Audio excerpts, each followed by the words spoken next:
Kitab-kitab seperti ini tidak perlu ada. Kitab-kitab seperti ini menyesatkan umat. Kenapa saya bilang menyesatkan umat? Ini menurut pribadi-pribadi seseorang. Ini tafsir Ibnu Katsir. Ini Risalah Qusairiyah. Kitab-kitab yang menjelaskan tentang Al-Quran seperti ini sebenarnya kitab iblis.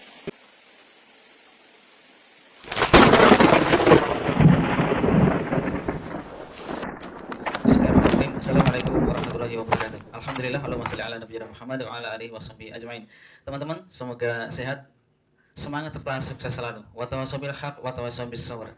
Serta mengambil faedah setiap kejadian, setiap apa yang kita saksikan.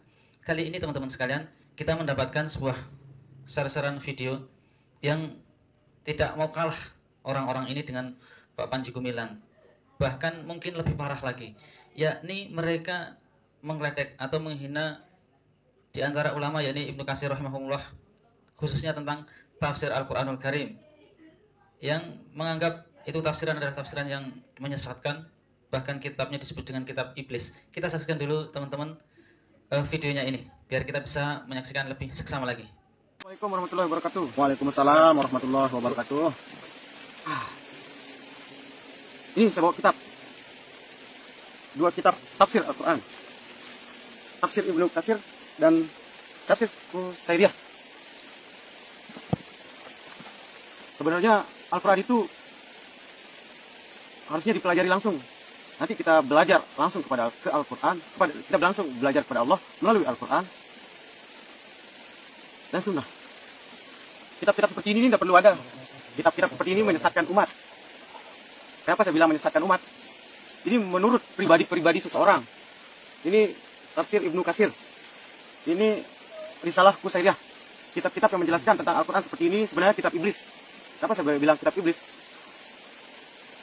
Orang-orang yang membukukan, yang membuat kitab seperti ini seolah-olah dia menetapkan kalau makna Al-Quran itu seperti ini. Seolah-olah dia menetapkan seperti ini. Padahal setiap manusia itu berbeda. Si A, si B, si C, perjalanannya masing-masing.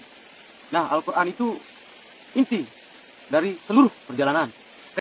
Ya, tiga orang ini dengan congkaknya pertama ingin membakar kitab para ulama, diantaranya adalah kitab Ibnu Katsir rahimahullah.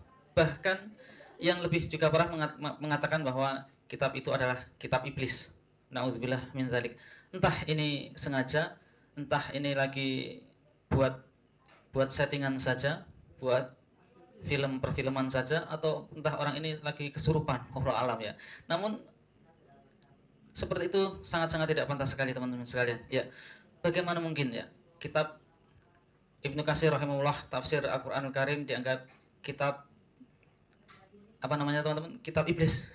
Sampai enggak hati kita untuk mengikuti perkataannya ya. Bagaimana kita ketahui bersama teman-teman sekalian bahwa para ulama di hadapan Allah Subhanahu wa taala adalah mulia. Tidak pantas seseorang untuk menghinanya. Di surat Al-Mujadilah Allah Subhanahu wa taala berfirman, "Yarfa'illahu alladziina aamanu minkum walladziina utul ilma darajat." Niscaya Allah akan meninggikan orang-orang beriman di antaramu dan orang-orang yang diberi ilmu pengetahuan beberapa derajat. Ya, Ibnu Katsir rahimahullah adalah di antara orang-orang yang Allah pilih untuk memiliki ilmu pengetahuan sehingga diangkat derajatnya. Meskipun beliau sudah wafat, namun namanya tetap harum. Ilmunya menjadi rujukan kaum muslimin sampai saat ini dan insya Allah sampai akhir kehidupan ini. Nah, sehingga teman-teman sekalian,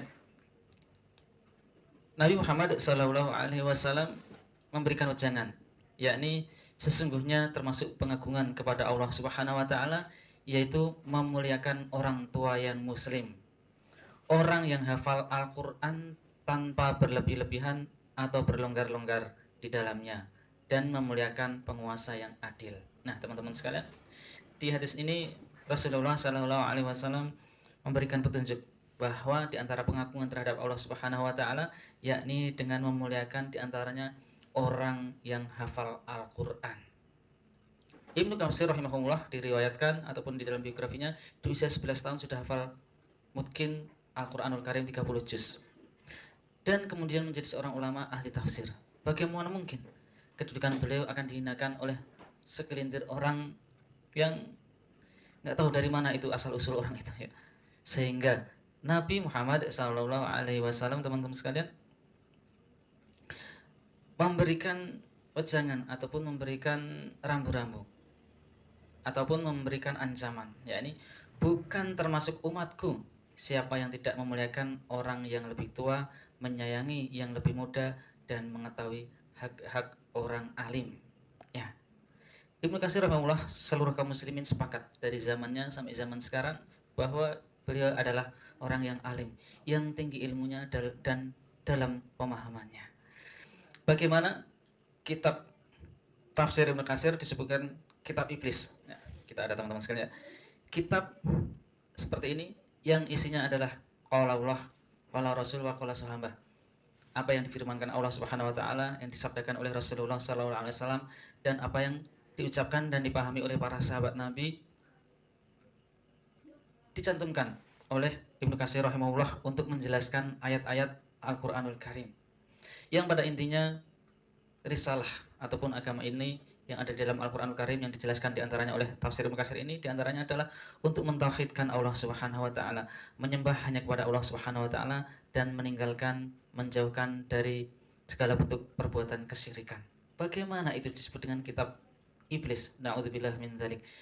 Dan bagi orang tersebut pelakunya kami himbau untuk bertobat, untuk insaf dan mohon ampun kepada Allah Subhanahu wa taala selagi masih ada kesempatan. Ya, teman-teman, demikian dulu. Semoga bermanfaat dan semoga Allah memberikan taufik petunjuk pada kita dan kita diberikan kesehatan, keselamatan di dunia dan akhirat. Mohon maaf, semoga bermanfaat. Wassalamualaikum warahmatullahi wabarakatuh. Tetapi malah Al-Quran dibuat untuk pribadi-pribadi ditaruh tempat umum dan ditaruh tempat khusus seperti lemari. Sedangkan ini dikaji di tempat umum. Seharusnya terbalik, Al-Quran itu di tempat umum, ini khusus pribadi-pribadi, bukan di tempat umum. Karena ini pendapat orang, bukan firman Tuhan. Al-Quran itu firman Allah yang sesungguhnya. Kita umat Islam percaya Taurat, Zabur, Injil, Al-Quran. Kenapa kita tidak mempelajari Taurat, Zabur, Injil? Kenapa kita lebih berlari ke tafsir-tafsir ini? Ini tafsir pikiran otak manusia. Ini tidak salah, tetapi salahnya ketika dikitabkan. Kenapa Al-Quran kita simpan di lemari, Taurat, Zabur, Injil kita tidak mau tahu gimana keadaannya. Sedangkan kita umat Islam percaya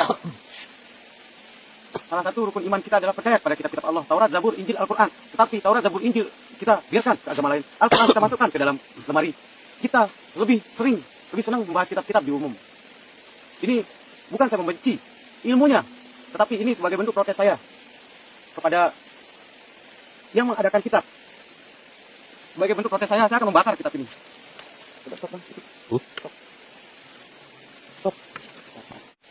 Ini bukan saya memprotes isi kitab. Isi kitab ini bagus, tetapi ini pemikiran satu insan atau individu. Tentunya jika ini dibiarkan, orang-orang lain pasti akan susah. Maksud saya, mereka akan mengikuti kitab ini, ada yang mengikuti kitab ini dan tidak mencari jati diri mereka sendiri. Mereka akan lebih condong ikut-ikutan pada kitab ini. Itu yang membuat orang menjadi kafir jahiliyah, beragama gara-gara ikut-ikutan, bukan karena jati diri mereka yang diambil dari Al-Quran langsung. Ini bukan untuk protes, tapi sebagai protes saya pribadi, kecewaan atas penyesat, kesalahan-kesalahan yang tidak disengaja. Saya akan membakar kitab-kitab ini.